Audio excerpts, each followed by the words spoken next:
How to use the Omnisec software in simulation mode.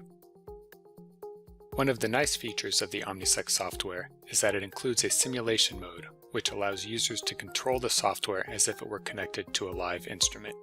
In this way, a sequence can be set up using demo data, the data will be acquired, and then it can be analyzed.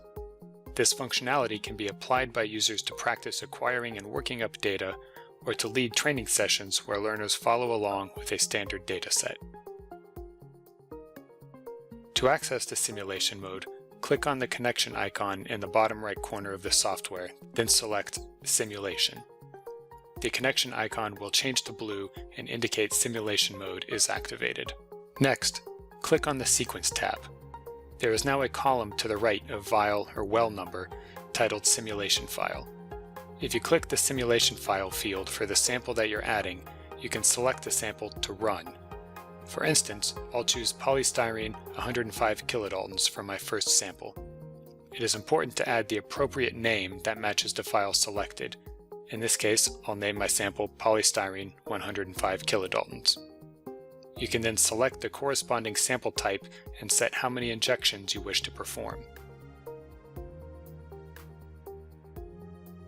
You can continue to populate the sequence with the samples you wish to work with.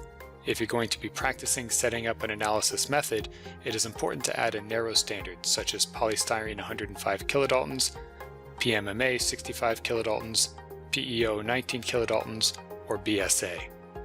Once all the desired samples are added, make sure your sequence has been named and then click the large green Start button at the bottom of the screen.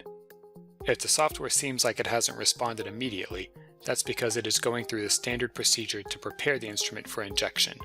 The steps are indicated in the status bar at the bottom left of the screen. Thankfully, the chromatograms will be acquired much faster than in real time. As soon as the sequence is complete, click the Open Data button in the top left, select your sample sequence, click Get Selection, and get started analyzing your data.